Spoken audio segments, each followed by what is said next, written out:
Today's speaker is Conor Robinson.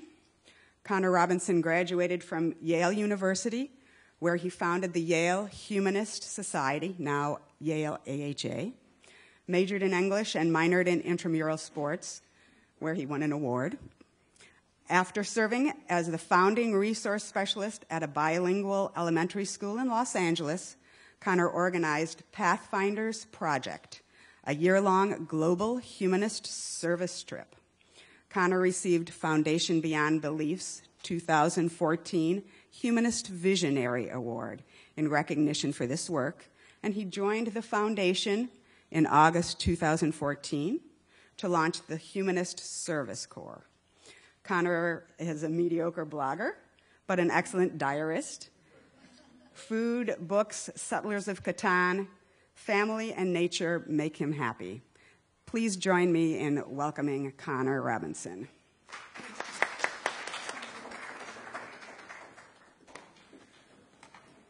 Okay, well that was fun. I spoke at the Kol Hadash Humanistic Jewish Community on Sunday. No, today's Sunday, Friday, for Shabbat, and I was at the end of the service, so I wasn't quite sure I would end up today, but pleased to be here with you this morning and kicking things off after that wonderful song. So, Humanist Service Corps, Values in Action, it's a rather grandiose title and sort of implies the question, or I hope implies the question for you, as you can snarkily ask to yourselves, well, what is humanist service? And it's not really defined. I'm sure you have some ideas about it. You are volunteers yourselves. You engage in humanist service. And I imagine you engage in humanist service in a conscious way as an application of the values of ethical humanism. Because really, if humanist service were nothing more than humanists doing service, then my job as director of the Humanist Service Corps would be much, much simpler, and this presentation would be much, much shorter. Yeah, humanists just going out and doing service. That's it. But of course it's not. My challenge as director of the Humanist Service Corps is to design a program that is consciously built by humanists as an embodiment of the values and principles, the aspirations of humanism. I'm not going to tell you just yet my thoughts on those questions. Like, what would it mean for a humanist to design a program that answers those questions? What does it mean for a program to be different from religious models of volunteering? What does it mean for a program even to be different from secular models of volunteering? We have positive examples of both, religious and secular models of volunteering. What does it mean for a humanist service program to exist as something distinct from those models? Again, I want you to just sort of hold those questions in your head, because I hope this is a discussion more than anything else. And as I understand it, the Ethical Humanist Society of Chicago likes to ask questions and engage in discussion. So I'll be leaving plenty of time for that at the end. But first, I know I have some clarifying to do. Because, as was mentioned in the introduction, my name is Conor Robinson. I work for Foundation Beyond Belief after running something called Pathfinders Project, and I direct something called the Humanist Service Corps. Any one of those long titles could merit its own presentation. And they're all sort of confusing. So let me explain just a little bit. Foundation Beyond Belief is an organization started by Dale McGowan. I understand that many of you are familiar with Dale McGowan from his Parenting Beyond Belief workshops, his secular parenting workshops. Something else that Dale has taken on is providing a charity conduit for the non-religious. And that charity conduit is called Foundation Beyond Belief. So very simply put, what Foundation Beyond Belief does is it channels the money of its members to worthy secular charities.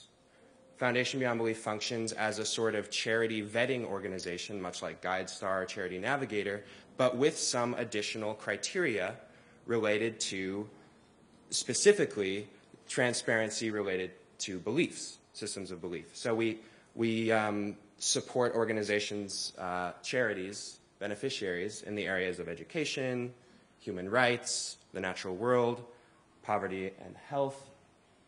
And then there's as well a fifth category called Challenge the Gap for organizations that are actually faith-based organizations but only do secular work. And the idea is that the grants that go to those organizations encourage faith-based organizations to do secular work, non-proselytic work, and as well those grants serve as an olive branch from the non-faith community to the faith community as a way of furthering interfaith efforts. That's Foundation Beyond Belief. That's the humanist giving program that is at the core of Foundation Beyond Belief.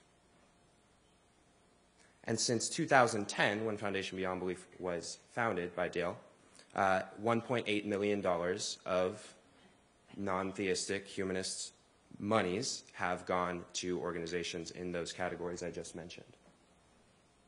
Oops, skipping ahead of myself. So that's one of those long titles that I mentioned and that needed clarifying. Now I need to explain what the Pathfinders Project and Humanist Service Corps parts are. So as Jen mentioned in the introduction, I taught for 3 years in Los Angeles straight out of college. And as I was teaching, I was also essentially working in my garage to launch an international volunteering program called Pathfinders Project. The idea behind that project did not directly answer the question of what is humanist service yet. That question hadn't been fully formulated in my mind. But it did place human relationships at the center of the volunteering. What I wanted to do with Pathfinders Project was to use service projects as a foundation for understanding and trust between us, the volunteers, and the locals we were visiting. The idea was that we could build mutual understanding through collaboration on the issues that were identified by them as the most challenging issues in their environment. And as I was putting this project together, Pathfinders Project, it occurred to me that I really liked it, that I really liked that sort of work, and that it shouldn't just be an experience that I had the opportunity to take part in. It could potentially serve as the exploration for a permanent project of the sort for all humanists who are interested in engaging in such work. So I approached Foundation Beyond Belief, I approached Dale, and I asked him if Foundation Beyond Belief would be interested in sponsoring the project, in return for which I would then build the Humanist Service Corps program at Foundation Beyond Belief. The reason why I approached Foundation Beyond Belief is because I viewed this sort of Humanist Service Corps program as a logical extension of the work that Foundation Beyond Belief was already doing. The basic idea behind the Humanist Giving program at Foundation Beyond Belief is that we identify small to medium-sized beneficiaries that are already doing incredibly innovative and effective work. And by giving them high-impact grants, they're able to expand the scope of that work. So what would it look like then if, in addition to those grants, we're also able to give them volunteers, boots on the ground, so to speak, at times, high-leverage times, in the sort of cycle of development of those organizations, at optimal moments where those volunteers can allow the organizations to expand and to grow. So I saw it as a logical extension, and fortunately, so did Dale, of the Foundation Beyond Belief mission, and I came aboard. Now, as I mentioned, Foundation Beyond Belief sponsored Pathfinders Project as the sort of pilot, the exploratory journey where we would A, figure out what the model should look like for the Humanist Service Corps, but B, also figure out where it should be and who our partner should be, who the beneficiary of our volunteer partnership should be. And that exploratory journey was called Pathfinders Project. Now, on Pathfinders Project, 3 other volunteers and I contributed approximately 6,000 hours of service in support of clean water, human rights, education, and environmental conservation organizations in Asia, Africa, and Latin America. Pictured here is Cambodia, along the perimeter of the Tonle Sap Lake, and that gives you some idea of the agricultural and clean water access situation in Cambodia, which I will talk very briefly about in a bit. Our focus in Cambodia was a partnership with the Bridge of Life School, and with them, we taught English to monks, not pictured, although very interesting, and to rural Cambodian children. We also taught literature, maths, science, comparative religion to students at 2 humanist schools in Uganda. We helped raise awareness and money, importantly, for a women's rights organization in Accra, Ghana. And we also furthered research into the gender-based violence and discrimination against women that functions as witch hunting in the northern region of Ghana, and that's what's pictured here. And I will return to that at length later, because this is actually the project that the Humanist Service Corps will be undertaking. We worked alongside Haitians and Dominicans to construct 20 latrines in rural Haiti and try to stop the spread of cholera in the post-earthquake rebuilding. And we also worked alongside Ecuadorians to build a clean water center that is now providing safe, affordable water, that's the key, affordable water, on Isla Puna. And you can see pictured here the inauguration of that clean water center with literally lines out the door of people who are interested in having access to that. We collaborated with family-oriented farms and businesses in the Colombian Sierra Nevadas to help them develop sustainable ecotourism strategies now that peace has reached the region and there's an influx of tourists that represent a valuable source of income but also represent a threat to the environment. So they want to figure out how to capitalize on that opportunity without damaging the very source of their livelihood. Pictured here, though, is something else we did in the region, which was to contribute to education for children in biology and ecology. And you can see, although you might not recognize, that's me. I was on an additional sort of mission of hair growing while we were traveling. I shaved down to nothing on the first day of the trip, and then I didn't touch my beard or head hair in the days afterward. I ended up growing for 15 months, much to the disappointment of my mom. And finally, we worked in Guatemala on 2 education projects. We first helped provide a safe after-school environment for children who are living in the slum scavenging community around the Guatemala City dump. And then we also improved access to technology and special education resources for 3 rural Mayan communities that sort of exist outside of the government's resources, the government's reach. Now, as we did all this work, as we worked alongside our amazing partners and the residents of these locations, of course we learned a lot about them. We learned a lot about their situations.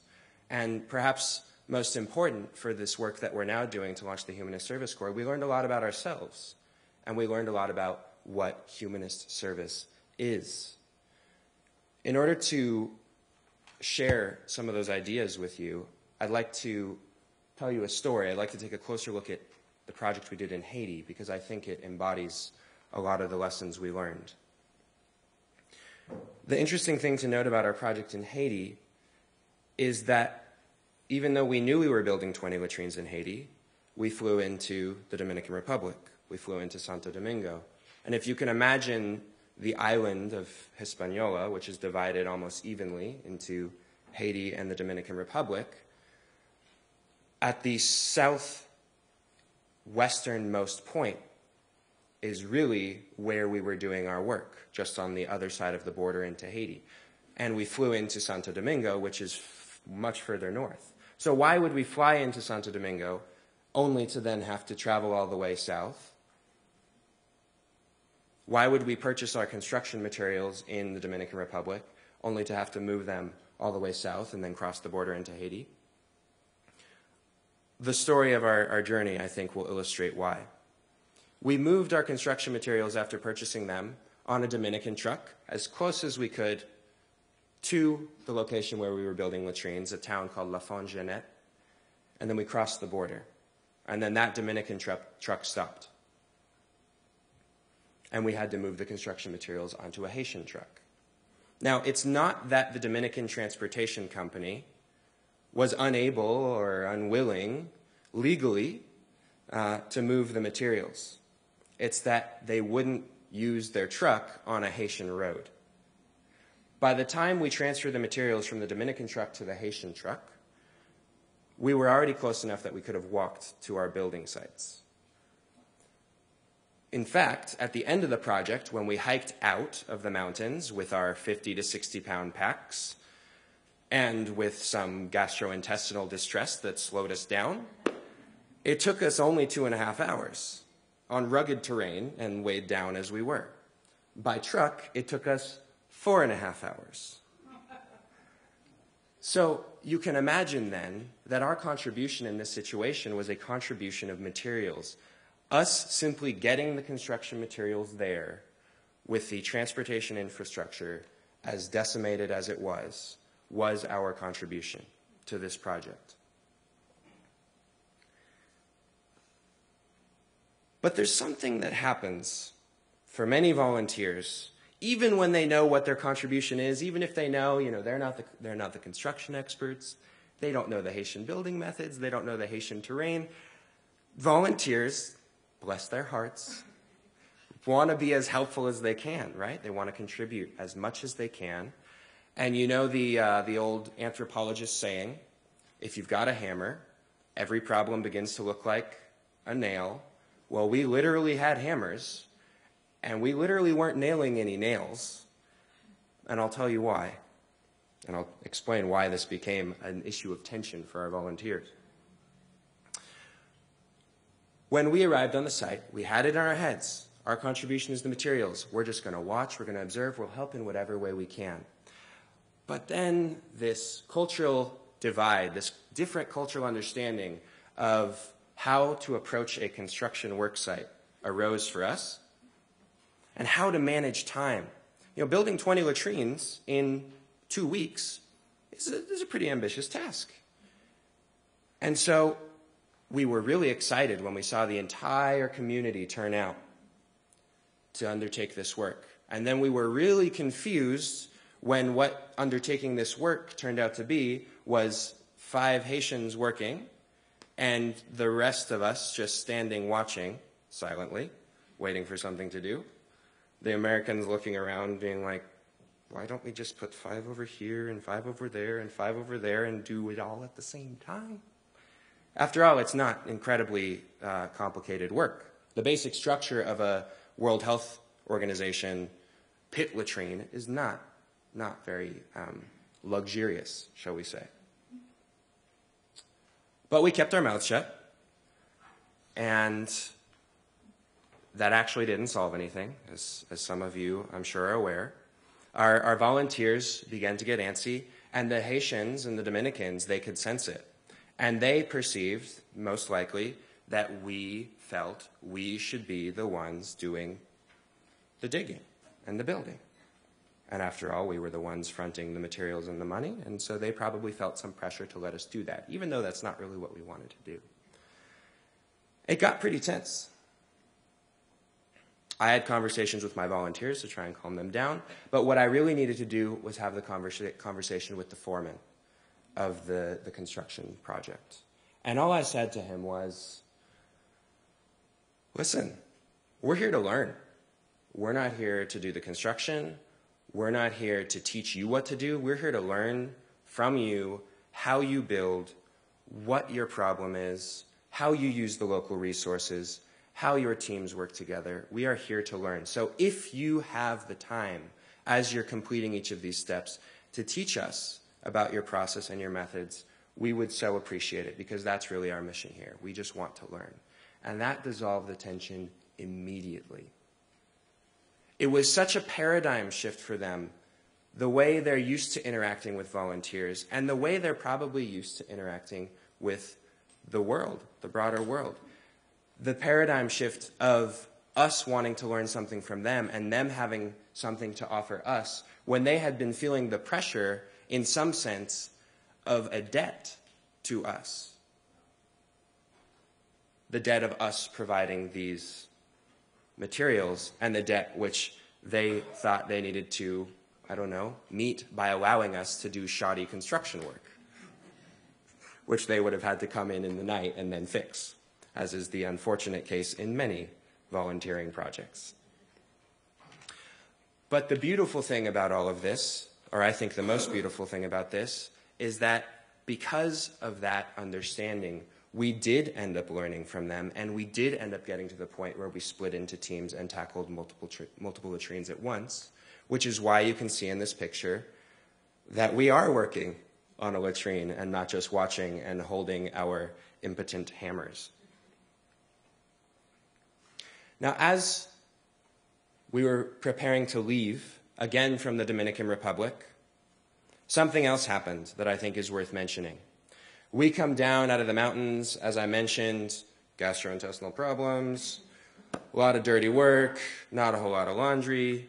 We didn't look or smell very good. And we encountered not one, not two, but 3 winter break Christian volunteering trips. Very clean, all wearing matching t-shirts, sparkly clean, certainly not smelling the way we smelled. And as we always did, because these were not the first volunteering groups we encountered, we asked them what they'd been doing. And we found out that they had been building churches and handing out literature in the DR. Now, that doesn't bother me on the surface so much as the fact that what they were doing doesn't bother me so much as where they were doing it. The DR already has plenty of churches. There's already pretty much a Bible on every nightstand. If they could have at least taken these construction materials into Haiti and built the church there, where the schools are bamboo poles with banana leaves on them, and where when we are building these pit latrines, that's the first real construction done in a very long time. If they could have at least built a church with a bathroom and a room for classes to be provided, I would have been okay with that on some level. But they didn't. And I think in what we did and in the lessons we learned and in what they did, there are further lessons that we can apply to our work with the Humanist Service Corps.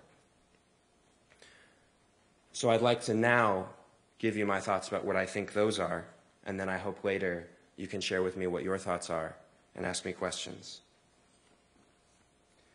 First and foremost, what I take away from our experience in Haiti and then from in the airport in Santo Domingo is that as volunteers, we must never impose our presence nor our solution on the people whom we're trying to help. If our goal as humanists, as it should be, is to empower others through service, we don't do that by telling them what they should be doing or telling them what their problems are. And an important first step in empowerment is allowing them to invite. There's already a question of whether we should be entering into other communities at all. But if we do enter into a community that's not our own, it has to be upon invitation. And then upon invitation, the work has to include collaboration, and it should be facilitation of them meeting their goals, not, us roping them along into meeting what we think the goals should be. Next, and this is more a message for my volunteers who got really antsy holding their hammers than anyone else. This is a conversation I had with them. It's not about what we have to offer. When we focus on what we have to offer and how many nails we've hammered in, how many constructions or how many latrines we've personally constructed, we are almost by necessity focusing on what is lacking in the community. We are plugging that gap with our effort and our resources. But we need to be reframing. We need to be helping ourselves and helping the locals see what they have to offer, helping them leverage the local resources to fill the gaps. Because otherwise we're creating a vacuum that is filled by outside resources. We have the potential to make this sort of paradigm shift where people see the power in themselves and the power in their communities. And that potential is not actualized when we make ourselves the solution. Now, it needs to be noted, of course, that sometimes communities do need outside resources temporarily. Sometimes we really do have professional skills to offer. So I'm not saying that soup kitchens are not important. I'm not saying that donations of key goods are not very important, very needed. What I am saying is that when we do engage in activities like that, we have the opportunity to shift the balance of power by making every interaction an opportunity for us to receive as well. Sometimes we give most by receiving, by allowing others to give. I think the most profound gift we gave to the locals was in that conversation where I asked them to teach us and where I shifted that balance of power. In fact, after our entire project, as we were preparing to leave, the foreman with whom I'd had that conversation said to me, "Me gusta su manera de trabajar," which just means simply, I like the way you all work. And of course, I can assure you it was not because we were good at it. Okay? It was because he liked our attitude, of our willingness to learn, and our interest in working as a cohesive unit. Me gusta su manera de trabajar. So what is humanist service? In my opinion, as the director of the Humanist Service Corps, I think it's service that focuses on the emotional and psychological needs of the humans involved, not just the resources a community lacks. I think it's service that, importantly, seeks neither to convert nor to deconvert. I think it's service that empowers by leveraging a community's strengths and its people. And I think it's service that connects by focusing on the values that are shared rather than the differences that exist. Now I need to transition to the work that we're going to be doing in northern Ghana with the Humanist Service Corps. As I mentioned, when we were in northern Ghana, we were visiting a community. We were attempting to further the research of an individual named Leo Igwe, with whom some of you may be familiar, into the gender-based violence of witch hunting. There's a show that's about to come out or has already come out. I'm seeing billboards for it everywhere, called Salem. And it's some fantastic take on the Salem witch trials. I don't actually know much about it. But what I do know is that it's an indication of how taken we are and how the American psyche is still so affected by what happened with the trials of 20 women. 20 women a few hundred years ago, not that long ago. The situation represented in the northern region of Ghana affects directly thousands of women who have been accused of witchcraft and forcibly banished from their communities. I would go so far as to say, however, that the threat of witchcraft accusation affects all women in the northern region because it is an accusation that can be leveled at any time. In order to illustrate the problem, what I'd like to do is tell you the story of one of the women we met when we traveled to Kukuo, one of the witch camps in northern Ghana. The woman here is Aminatu Idrisu. She was approximately 65 years old, late 60s now, when we met her. Her daughter here is Nasifa, and she's 30, pictured. And this is her grandson. His name is Ibrahim Gafaru. He's 4 in this picture. Not pictured is another grandson, Saibu Abdul Rahman, who was 6 at the time of our visit. Now, Aminatu had 5 boys and 3 girls with her husband. By Ghanaian standards, this is a massive success. To have not only that many children survive to adulthood, but to have 5 of them be men, the more important sex. Obviously, I'm saying this in jest, but that is the situation. And in fact, not being able to produce male children can itself be a reason for being accused of witchcraft, because you're not useful to your husband if you can't produce male children. So she was successful in that regard. And even beyond that, after her husband died, she ran a very successful second-hand clothing business. This is a very common business in northern Ghana. In fact, most of everything I'm wearing I purchased second-hand in northern Ghana, which is why I'm dressed like a hipster hillbilly in front of you. It's not actually normally the way I dress, but I figured it was fitting, literally and figuratively. Unfortunately, she was so successful that she became a target for that. She was so successful that she was able to make loans to other people in need in her community. And one of the women to whom she made a loan died in childbirth. Because the loan that she had received had not been repaid to Aminatu, Aminatu was suspected. She was accused of witchcraft. She voluntarily left her community and came to Kukuo, which is the witch camp we visited, for cleansing. The reason why these camps exist, or the reason why these camps have not been shut down by the government yet, is because there is a corresponding belief that the camps themselves strip the women of their powers, or that the ceremonies at the camp strip the women of their powers.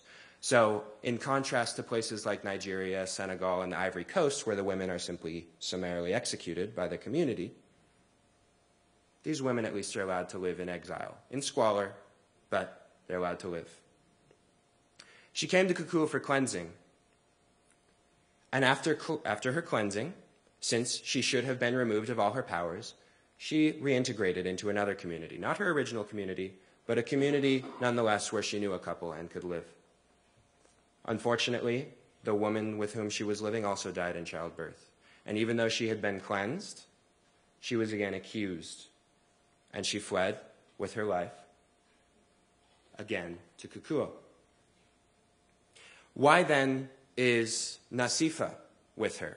Well, her husband did not want to be married to the daughter of a witch because witchcraft power is passed matrilineally, daughter to daughter.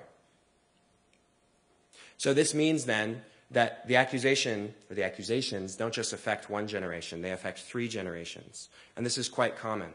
It's not just the alleged witch who is exiled from everything she's ever known and forced to live in a setting where she is subject to further human rights abuses. It's also her children and her grandchildren who no longer have access to adequate water, nutrition, education, healthcare. Now, as you can imagine, this problem in part exists because the government's reach does not extend into the rural areas, and the government doesn't really want to expend its resources. Unless, of course, it becomes an issue of international attention, in which case it's an embarrassment, and the government wants to immediately shut these down. And in 2011, in fact, the government did threaten to shut down all camps by 2012, as though the camps themselves are the problem and not merely a symptom of a disease. Fortunately, some human rights organizations and the women themselves explained or cried to the government that if these camps were shut down, these women would have no place to go and they would be killed upon any return to their communities. So the government changed its course, fortunately, and some very critical human rights organizations stepped up. One of those organizations is our partner in northern Ghana, Songtaba. Songtaba in Dagbani, the local language spoken by the majority of the northern region, means let's help each other. And what Songtaba does is they organize the alleged witches themselves, some of the most disempowered women in the region, into advocacy groups, into support groups. And then these women raise their voice, not just in the camps where they're exiled, but in the communities where these accusations have been occurring, and in conversation with the government and with government organizations. Songtaba also organizes advocacy teams that monitor the domestic violence against women, not just in the camps where the women are exiled, but in the original communities where these accusations are occurring. And, perhaps most important, Songtaba works with the original communities and with the women to pave the way for reintegration either to the original community from which the woman was exiled or into another community of her choice. To this date, more than 500 women have been successfully and safely reintegrated by Songtaba, and the numbers have dropped in total from about 3,000 exiled women in 2010 to around 1,000 women today. So this is some incredible work being done by an organization that unfortunately has not been supported very strongly by the larger international community, which is why the Humanist Service Corps sees it as an opportunity for high impact.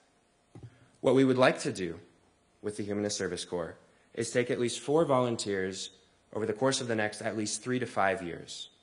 These volunteers would volunteer in yearly cycles, but our commitment to the organization would exist under a larger programmatic umbrella of, as I mentioned, at least 3 to 5 years. The hope being that yearly volunteers who overlap with each other and who transition year by year would allow us to progressively move the ball forward in support of Songtaba.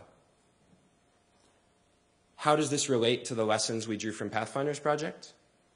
Well, we're only returning to northern Ghana at the invitation of Songtaba. In our work with Songtaba, we've asked them and the women they support to identify the problems they would like to see addressed. They've identified the resources, the local and community resources that exist to be leveraged, and what resources they would like to see brought in, including volunteers. And they've identified the methods that they would like to see put in place in order to address these problems. Our role will be to function behind the scenes as the cogs that allow them to be out in the communities providing the direct services.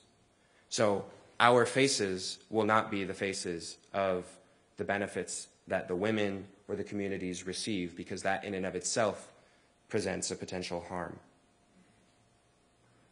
We will be grant writers, we will be social media experts, we will be office staff, in the sense that we are bringing nurses and educators. We will also be able to train the women themselves who staff this organization so that they may train others who will go out and provide direct services. But again, our role will be to be behind the scenes so that this is an issue of empowerment, empowering the locals, not empowering us, though we, of course, will benefit from the experience, as all volunteers do.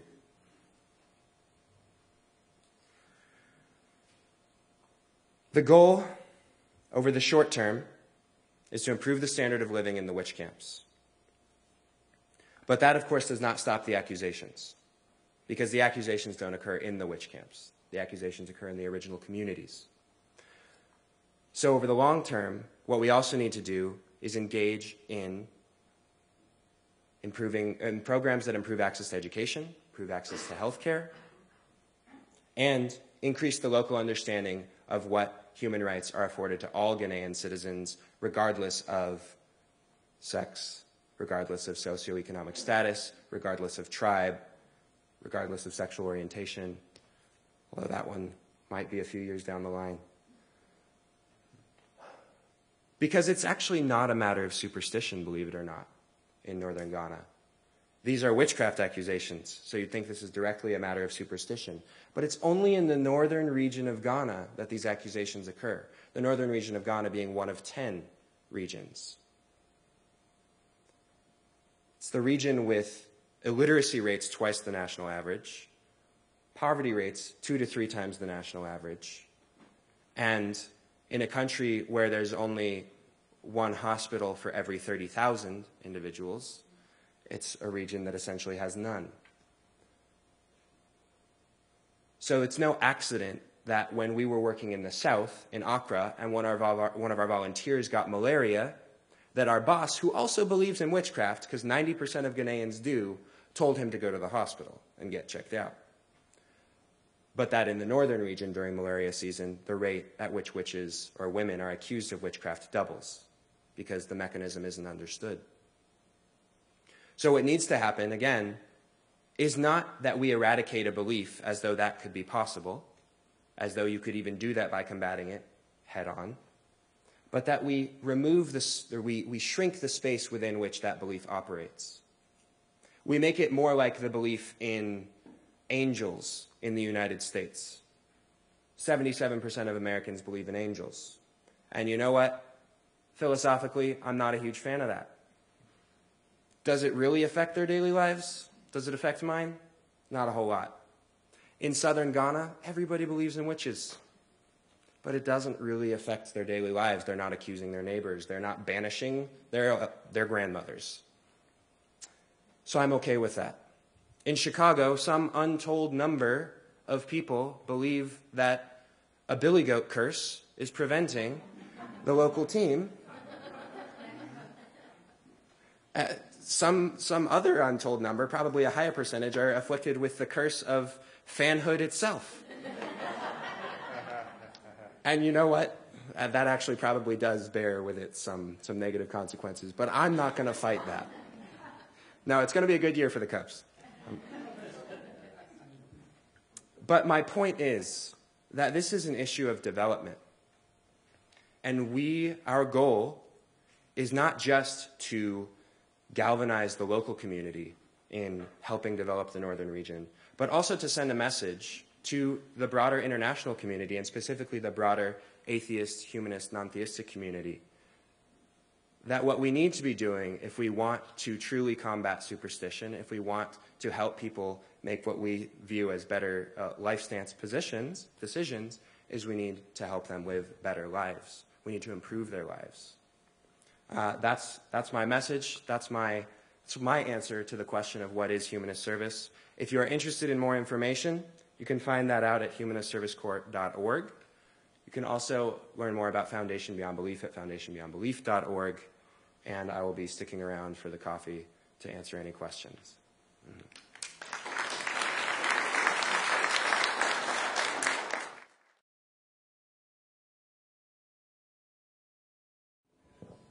Hi. I believe I heard you last summer at the Humanist Conference, too. Incredibly impressive.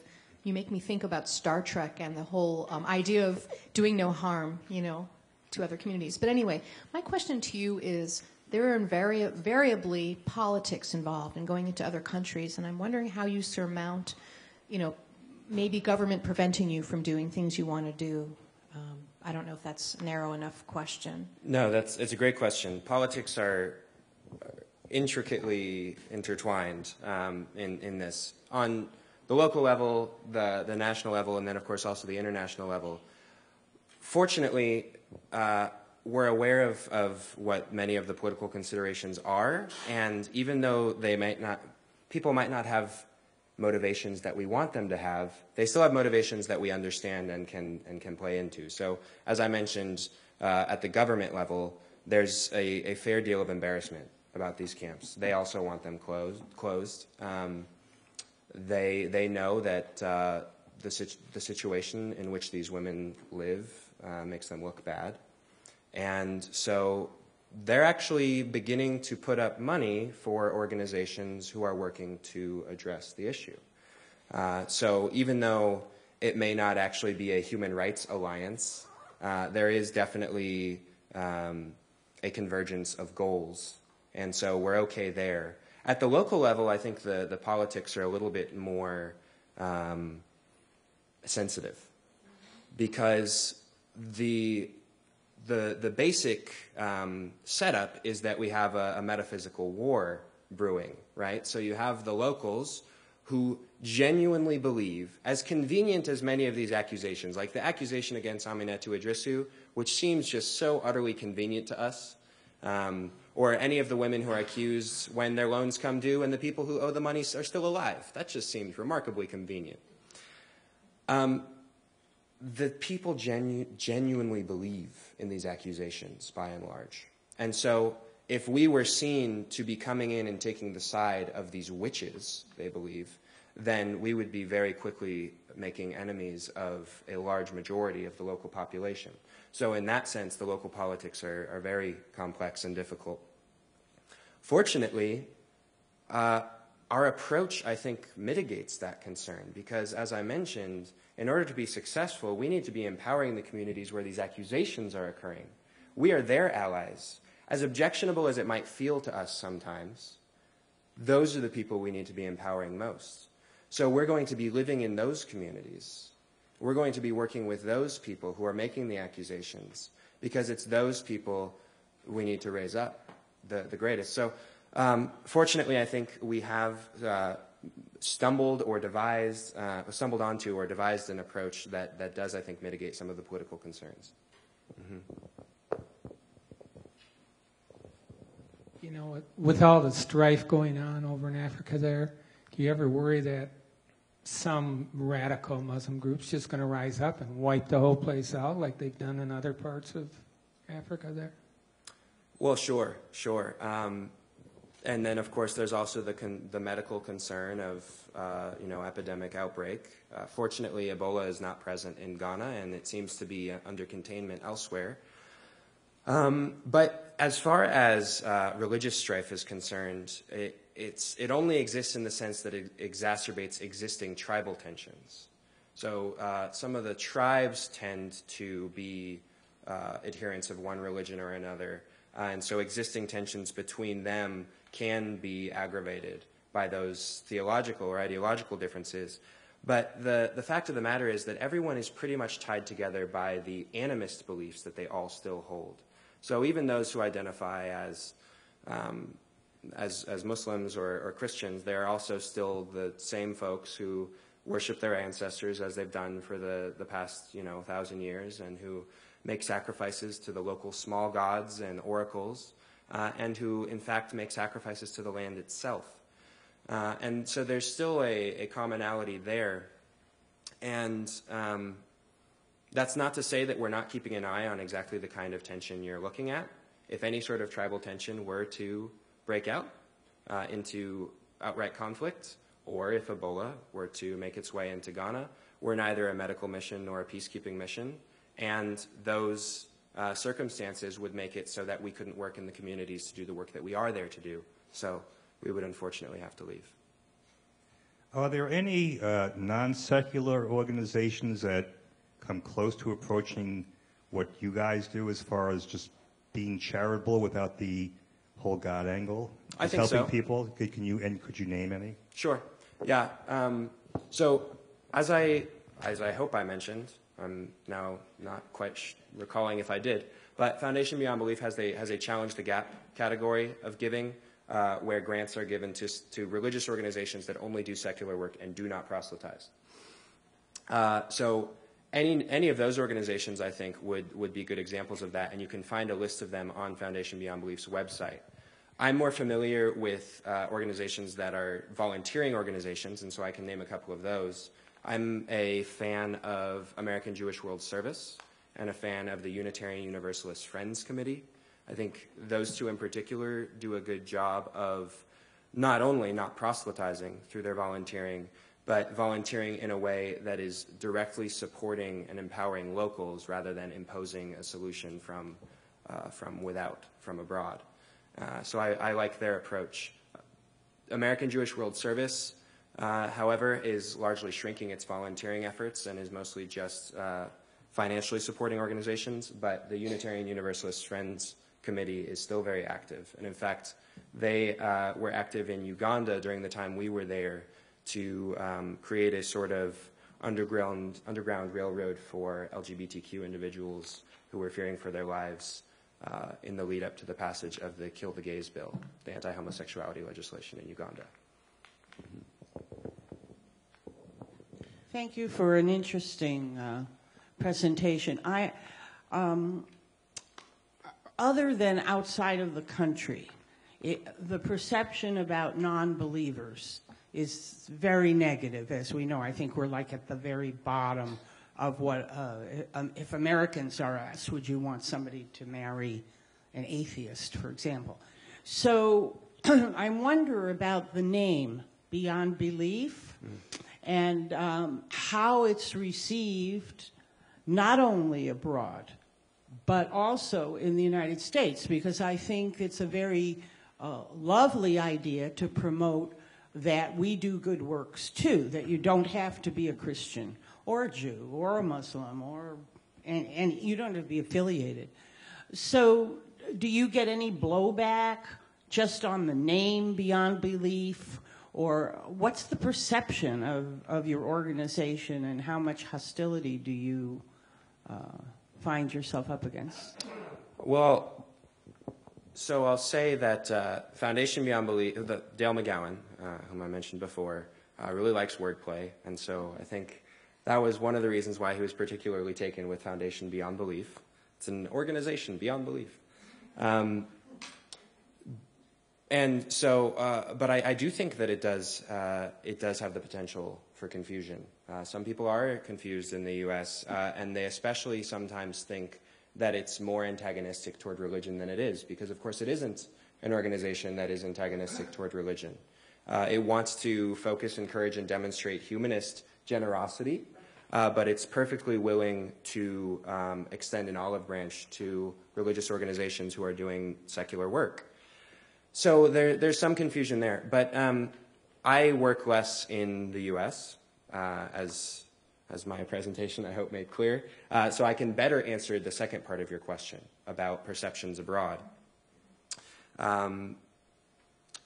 But my answer won't be about the name of the organization, because we didn't actually ever say, hello, we're from FBB, and we're here to save you from your whatever. No. With Pathfinders Project, the goal was to have our first encounter and our first interaction and all of the context for any later conversation we would have come through the collaboration. So we never volunteered that information. And it wasn't because we wanted to hide it, but it was because when the people with whom we worked inevitably asked about what we believed, we wanted our beliefs to be heard in the context of what they already knew about us intuitively from the work we'd done with them. And I have to say that I wasn't positive this would work. I thought we would get some blowback, as you suspected, but it worked in every single location. All 10 of the locations we went to, we did the work, and then the locals asked us, well, actually, I'll tell you a funny story about this. Every single location we went to, we'd do the work, and then the locals would say, so what was it you wanted to tell us or give us? And we would say, no, let's go have a beer, or what do you want to do? Let's play soccer. And that amazed them. That blew their minds. Even the ones who thought atheists were terrible people beforehand, even the ones who totally vehemently disagreed with us, they loved that we were there just to help and not to exchange that help with, argumentation. So we didn't get blowback in that regard. We got a lot of blowback from the missionary groups we met. But the locals themselves were very appreciative that, I'm not going to say there were no underlying motivations, that we had no ulterior motives, because everyone does, but they were so appreciative that there wasn't that expectation that they would have to listen to our preaching afterward. So it was actually very successful in that regard. Oh, sorry, I'm not the moderator. I apologize. I can't pick you. Hey, but I picked right. I've actually done some volunteer work in Haiti, and so I've given it a lot of thought. And one of the issues you see when you go there is that there are so many NGOs there, but there's absolutely no coordination. So, there's a group of 20 people here. 5 miles down the road, there's a group of 20 people. Neither one of them knows that they exist, and they don't work together. And that's like one of the things that I've given some thought. And I'd like to know whether there's any kind of coordination with other groups, and whether, this is something that would be worth pursuing, and because it just seems so inefficient. Oh, it's incredibly inefficient. The Haitian story is, you can find a depressing story in each of the countries we visited, but if you do a little background research into what's happened to the really impressive level of giving that followed the Haitian earthquake, the most recent one, and then what's happened to the money afterward. It's really quite sad. So it's not just, I think the disorganization at the NGO level is a problem, but it's simply an indication of the disorganization at the levels higher up as well. Many of the official government entities or the committees, like the one that Bill Clinton chaired and put on his resume but then vacated, I don't know if I should really be. There's disorganization at the top. There's a lot of money that's just sitting there because they don't even have the systems in place to use it. And it leaves all of the smaller organizations that you're talking about on the ground to just sort of do what they think is best without any direction from above. At least in Ghana, and this does interact with our decision to go there, the government, for all of its flaws, is sending messages to the local NGOs and is in fact providing money that they have for this sort of work to those NGOs so that they are the ones who can carry out the programs. That's not the case in Haiti, and there's been an extreme, not just misuse of funds that were donated, not just disappearance of funds that were donated, but just sort of stagnation of all the funds that were donated because there's no direction about where the money should go and how it should be decided where the money should go. It's really quite sad. Yes, also back here. You mentioned Uganda again in a question just a little bit ago, and the difficulties there, and that's closely related to some American evangelicals that have been there encouraging the kill the gays bills and things. But I think I heard you say earlier in your talk, very briefly in passing, about a couple of humanist schools in Uganda. I think if I heard that correctly, how did they come to exist? What are they doing? This seems I wouldn't think there. It's a really cool story, and it often surprises people to hear that. I have an entire presentation just on the humanist schools and science education in Uganda, given the attitudes towards science there. But so officially, constitutionally, Ghana is not a religious country. It says so in the Constitution that they won't be. In fact, they are very religious, and every single public school, government-run public school, is a religious school in the sense that the nationally created curriculum is basically a curriculum of indoctrination.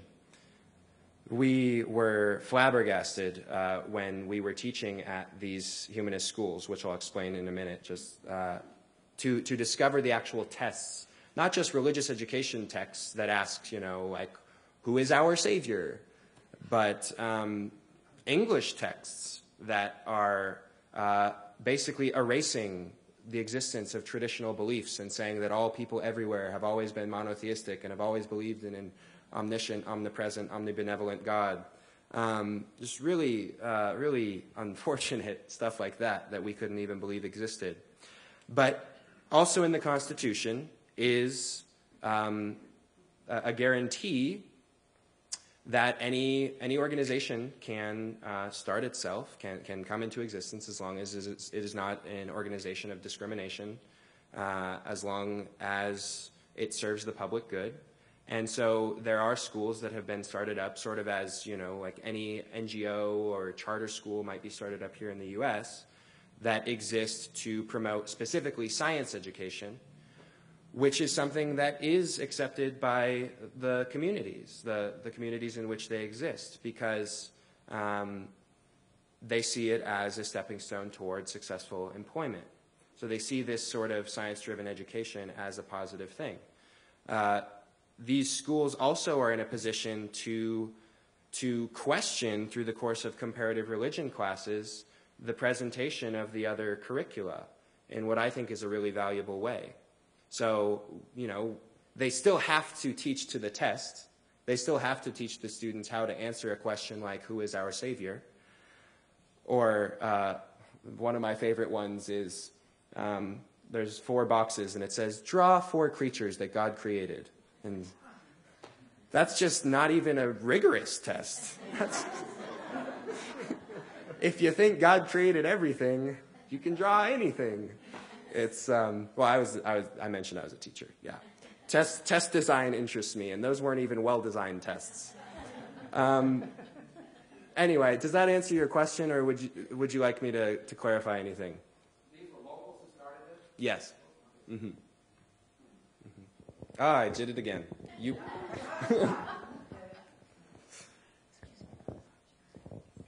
You were in Colombia, and there was a civil war there for about 40 years, and the United States recognized the government there against the guerrillas.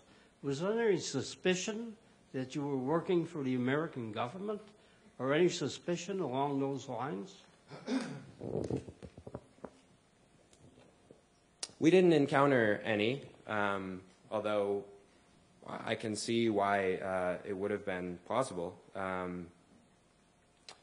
Yeah, I mean, we traveled to so many places where the U.S. was complicit in the atrocities that had occurred, or the autocratic regimes that had been installed to the detriment of the people, and when there had been existing relatively democratic and progressive regimes already in place. Or regime isn't even the right word. Democratic and progressive governments in place. So I actually did expect a little bit more hostility as a result of that. To my knowledge, we didn't really encounter any. The biggest sort of confusion or misapprehension that occurred was when we were in Uganda, and I had the beard that you saw pictured, and there was an al-Shabaab bomb and hostage situation at the mall in Kenya, and one of the suspects, who was a German national and who had facial hair, came into Uganda, and I was mistaken as the only other white bearded person in the country for that man, and was taken in for questioning. That was really the only sort of really tense moment. Fortunately, the tension, again, dissipated quite quickly on that one. Hi, that was really interesting, your presentation. My question is, so you go to the areas and empower, the locals. What are your processes, and how long do you usually stay, and and when do you leave, in terms of facilitation and all that, when you go to an area? Right, so there are a couple answers to that. With Pathfinders Project, our goal was to contribute something, but we were also trying to balance breadth with depth, because we needed to research as many organizations as possible in order to make an informed decision about where to launch the Humanist Service Corps. So unfortunately, we didn't volunteer for as long as we would have otherwise. We only volunteered for about 6 to 8 weeks in any particular location, which is not long enough. Each volunteer's commitment through the Humanist Service Corps is 1 year. That, again, is probably not long enough. Returning Peace Corps volunteers will tell you that their 2 years, 3 months is not enough. And the only reason why we're comfortable with that, aside from it just being practical in the sense of the sorts of volunteers we can attract, is that we have a more longer-standing commitment to the organization, and that we've structured our volunteer cycles so that leaving volunteers can onboard incoming volunteers and hopefully provide stability throughout the course of our commitment. Now, when do we leave programmatically? That's up to our partners, honestly, and that's up to the availability of funding. We would leave as soon as our partners no longer wanted us there, consistent with our philosophy of service. And we would leave as soon as we felt that our contribution was no longer significant enough. So one of the reasons we've chosen Ghana is because we believe we can do a lot there in a short amount of time with the skills that we have represented among our potential volunteers. If we get to the point where the skills that we have represented among our volunteers are no longer helpful, we're not going to impose, our particular body of skills on a problem that requires something else. We'll go elsewhere. But really, it's up to our partners. Mm-hmm. We have time for one more question.